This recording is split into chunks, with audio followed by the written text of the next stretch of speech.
Hello, she told me. He makes me feel alive. With you I just feel secure. I replied, then go chase that feeling. She did. For 3 months. Until he got bored and walked away. Then she came back, hoping to return. I told her sorry. All I ever offered was stability. And this place isn't safe for you anymore. I closed the door. And I never opened it again. My name is Dylan. I am 31 and I work as an office manager for a mid-sized insurance company in Denver. My days are mostly schedules, paperwork, and solving small problems before they turn into big ones. It is steady work and it fits the kind of routine I like. I live in a 1-bedroom apartment on the west side of the city. Nothing fancy but clean and quiet. Most of my week follows the same rhythm. Work, gym, groceries, repeat. My girlfriend Millie is 28. We were together a little over 2 years when all of this happened. Millie works as a freelance photographer. Weddings, lifestyle shoots, brand campaigns, whatever pays that month. Her schedule is the complete opposite of mine. Late nights, weekend events, constant travel around the state. We did not officially live together, but she stayed at my place most weekends and sometimes several nights during the week. For a long time, I thought the balance worked. My life was structured and predictable. Hers was spontaneous and social. I figured the difference kept things interesting. Millie used to say my apartment felt calm compared to the chaos of her work. After a long shoot, she would show up exhausted, drop her gear by the couch, and say my place felt like a reset button. Back then I took that as a compliment. But sometime during the 2nd year, the way she talked about my life started shifting. At first it came out as little comments that sounded like jokes, but never really felt like jokes. She would say things like I schedule my free time the same way I schedule staff meetings. Or that dating me sometimes felt like being part of a routine instead of part of a story. One night, she told me my life ran too smoothly. I asked her what that meant. Millie shrugged and said I was reliable, but not exactly exciting. She had this way of saying things that sounded casual, but carried just enough edge to make you question yourself. Like she was pointing out an obvious flaw that I somehow missed. Around the same time, she started mentioning a guy she had recently met through a photography project. His name was Jason. At first it sounded normal. Just another creative she collaborated with on a shoot. Someone who knew a lot of people in the local scene. But over the next few weeks his name started showing up in almost every story she told. And eventually Millie sat across from me at my kitchen table and said something that completely changed the direction of our relationship. Millie said it very casually, like she was commenting on the weather. We were sitting at my kitchen table on a Tuesday night. I had just finished making pasta after work. She had come over straight from a shoot and still had her camera bag leaning against the wall. She looked tired but wired at the same time. That was when she brought up Jason again. At that point I had already heard a lot about him. According to Millie, he was spontaneous, creative, always doing something interesting. He organized pop-up shoots, late-night editing sessions, random road trips for photos. The way she talked about him always had this extra energy to it. I did not love that, but I also was not the type to panic every time my girlfriend mentioned another guy. Then she said something that made the room go quiet. She told me Jason made her feel alive. Not in a joking way. Not sarcastically. Just a flat statement like she had been thinking about it for a while. Then she followed it with the part that actually mattered. She said with me, she mostly felt secure. Millie said it like those two things were opposites. Alive with him. Secure with me. She even smiled a little when she said it, like she expected me to understand. For a second, I honestly thought she was about to say something like how lucky she was to have both excitement in her work and stability in her relationship. Instead, she leaned back in the chair and said she had been thinking a lot lately about what she wanted out of life. That is never a good sentence to hear from someone you are dating. I asked her directly what she was trying to tell me. Millie did not hesitate. She said she felt like she was settling into something comfortable with me when maybe she should still be exploring life. Those were her exact words. Exploring life. She said Jason reminded her how exciting things could be when you did not plan everything ahead of time. At that point, the implication was obvious. She was basically asking for permission to see where things went with him. Millie never used the word cheating. She framed it like she was just being honest about her feelings. Like she deserved credit for transparency. The entire conversation had this strange tone where she acted like she was presenting a thoughtful life decision instead of telling her boyfriend she wanted to chase another guy. I listened to everything without interrupting. Then when she finished talking, I gave her a very simple answer. And it was not the one she expected. I let Millie finish her explanation without interrupting. She talked for a while. About how life should feel exciting. About how she was still young. about how Jason made things feel unpredictable in a good way. The whole time she spoke like this was some kind of personal growth conversation. Like she was bravely confronting her feelings instead of telling me she wanted to try things with another guy. When she finally stopped, the apartment went quiet. She looked at me like she was waiting for a long emotional response. Maybe she expected me to argue, or convince her to stay, or promise to become more exciting. Instead, I just nodded once. Then I said something very simple. I told her if that was what she needed, then she should go chase that feeling. Millie blinked at me like she had misheard. I repeated it calmly. If Jason made her feel alive, she should go see where that went. The expression on her face shifted from surprise to confusion. I do not think she expected the door to open that easily. For a second, she tried to soften the conversation. She said she was not necessarily leaving forever. She just needed space to figure things out. That part annoyed me more than anything else. It sounded like she wanted to keep me parked safely in the background while she tested something new. So I made the boundary very clear. I told her that was not how this worked. If she wanted to see what life with Jason felt like, she was free to do that. But the relationship with me would end right there. No pauses. No waiting period. No safety net. Millie frowned like I was being unreasonable. She said I was making things too extreme. I told her it was actually very simple. She had just explained that another man made her feel more alive than I did. That is not something a relationship just shrugs off. There was a long, quiet moment after that. Then I stood up, walked to the door, and opened it. I told her she should probably grab her things. Millie stared at me like she was still trying to decide if I was serious. But after a few seconds, she slowly picked up her camera bag. When she reached the doorway, she paused. She asked if I was really going to throw away 2 years over one conversation. I told her I was not the one throwing it away.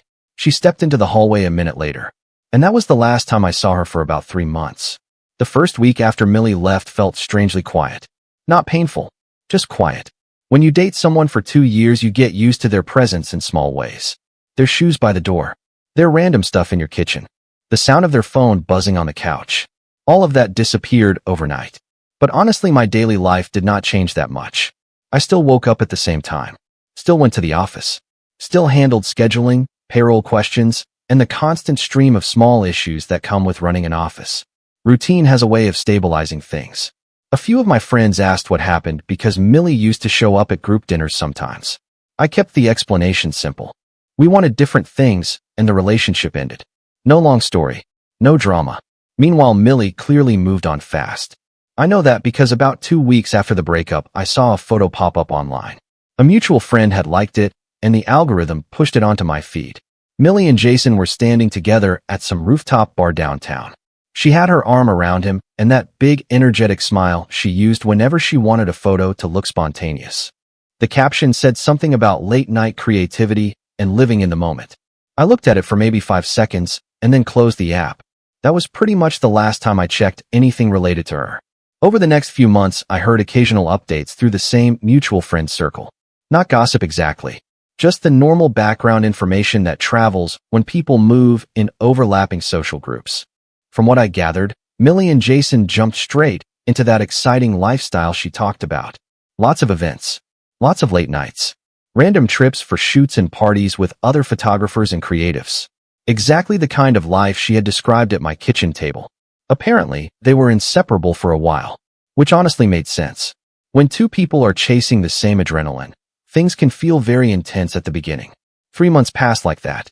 Then one Saturday evening, my phone buzzed with a message from a number I still recognized instantly. It was Millie, and the tone of the message was very different from the last time I saw her walking out of my apartment. The message showed up on a Saturday evening while I was at home catching up on some work emails. It simply said, "Hey." No explanation. No context. Just hey. I stared at the screen for a second because it had been 3 months of complete silence. After she walked out of my apartment that night, neither of us contacted the other. I had assumed that was the end of it. Part of me considered ignoring the message completely. That probably would have been the cleanest option. But curiosity got the better of me. So I replied with a short message asking what was going on. Millie answered almost immediately. She asked if we could talk. That alone already told me something had changed. Millie was never someone who asked carefully for conversations. During our relationship, she usually just said whatever was on her mind. Now the tone felt cautious. I asked what she wanted to talk about. There was a pause for a few minutes. Then the next message came through. She said things with Jason had not worked out. No big explanation attached. Just that sentence. I sat back in my chair and honestly laughed a little. Not because it was funny, but because it was predictable. When someone builds a relationship entirely around excitement and impulse, it usually burns fast. Still, I kept my response neutral. I told her I was sorry things did not work out. That probably was not the answer she expected either. A few seconds later, another message arrived. This one was longer. Millie said the last few months had been confusing and intense. She admitted that maybe she had gotten caught up in the thrill of something new. Then she wrote something that made her real intention obvious. She said she had been doing a lot of thinking about what really matters in life. And apparently stability had started sounding a lot more appealing again. After that message came the question I already knew was coming. She asked if we could meet and talk in person. She said maybe we had ended things too quickly. Maybe there was still something worth fixing. Reading that message felt strange. 3 months earlier, she had walked out of my apartment chasing the feeling of being alive with someone else. Now she was texting the guy who made her feel secure. But the most interesting part was what she did not say. She never once mentioned apologizing.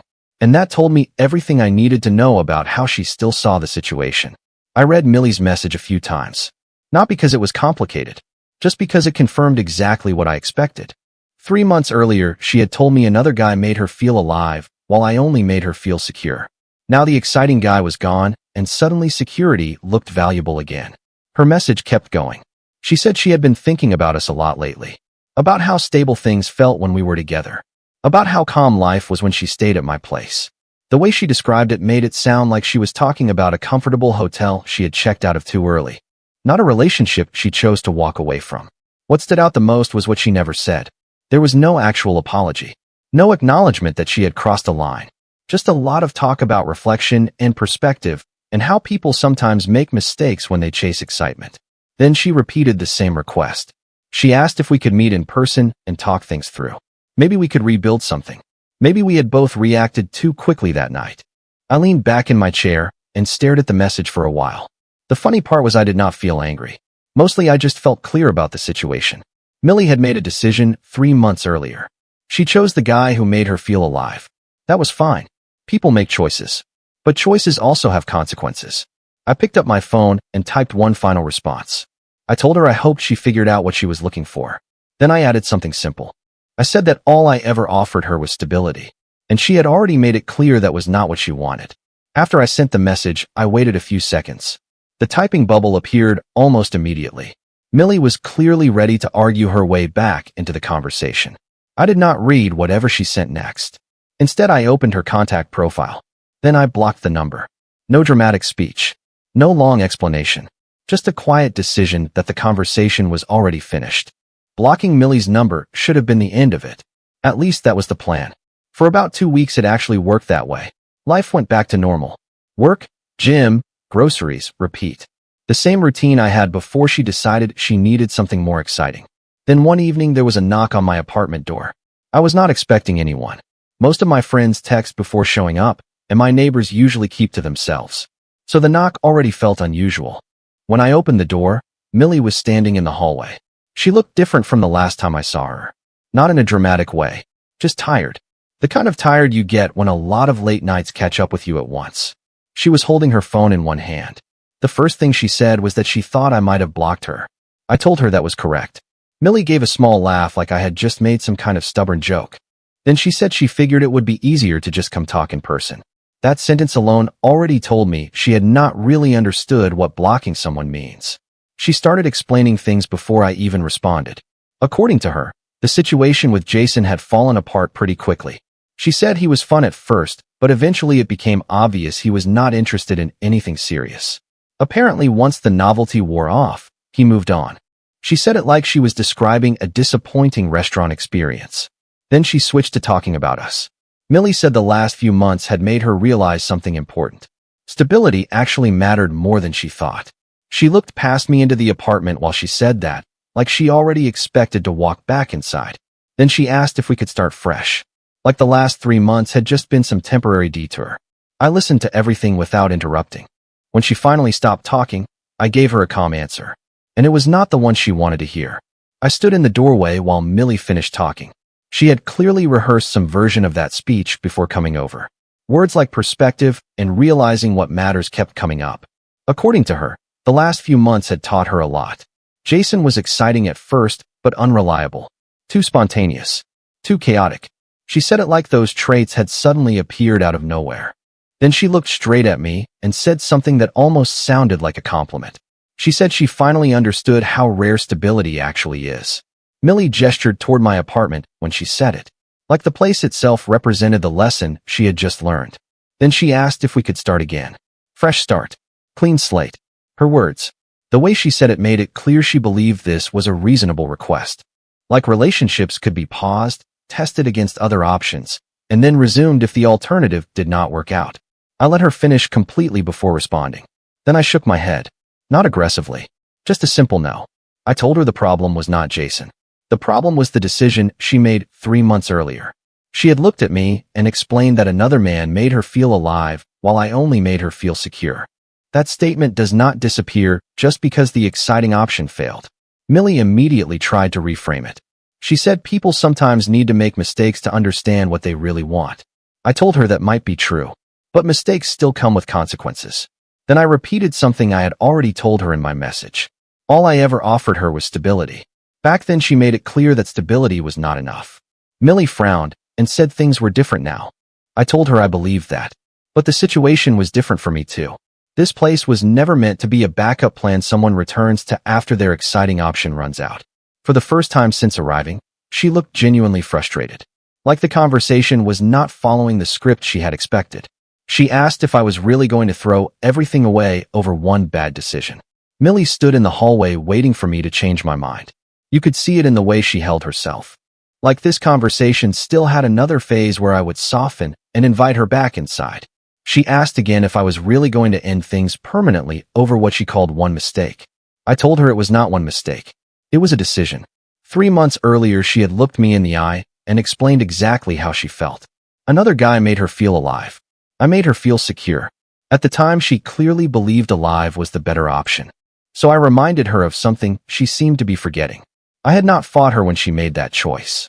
I did not argue or try to convince her to stay. I opened the door and told her to go chase that feeling. And she did. For 3 months. Millie shifted her weight like she was trying to think of another angle. She said things were different now. She had learned something about what actually matters. She said she realized security is more important than excitement. Not that she valued me. Not that she regretted hurting me. Just that security had become more appealing after the exciting option disappeared. I nodded slowly. Then I told her the truth as plainly as possible. I said I hoped she eventually finds whatever kind of life she is looking for. But this place was never meant to be a safe backup location after chasing something else. All I ever offered her was stability. And she already rejected that once. Millie stared at me for a few seconds like she was waiting for the conversation to continue. It did not. Finally, she asked if I was seriously not even willing to try again. I shook my head. Then I said something very simple. This place is not safe for you anymore. Not because I hated her. Because she had already proven she did not want what existed here. After that, I stepped back inside my apartment. I wished her a good night. Then I closed the door. I closed the door and stood there for a moment listening to the hallway. Millie did not knock again. There were no dramatic last words. No argument through the door. After a few seconds, I heard her footsteps move down the hallway toward the stairs. Then the building was quiet again. I walked back into the kitchen and sat down at the same table where that conversation had started 3 months earlier. It felt strange how neatly everything had come full circle. Back then, Millie had sat in that chair explaining how another guy made her feel alive while I only made her feel secure. At the time, she spoke about it like security was something boring people settle for. Something safe, but not worth choosing when something exciting appears. So I told her to go chase that feeling. And she did exactly that. For 3 months, she lived the life she thought she wanted. Late nights, spontaneous plans, the kind of energy that feels thrilling at the beginning. Until the guy providing that excitement got bored and moved on. Then suddenly stability started sounding valuable again. The problem is stability only works when both people actually choose it. It cannot be something you walk away from and then expect to reclaim later like nothing happened. Millie did not understand that when she knocked on my door. She thought the lesson she learned about security would somehow rewind everything back to where we were before. But relationships do not reset like that. When someone tells you directly that another person makes them feel more alive than you do, You have to believe them the first time. So I did. I opened the door and let her go find what she thought she wanted.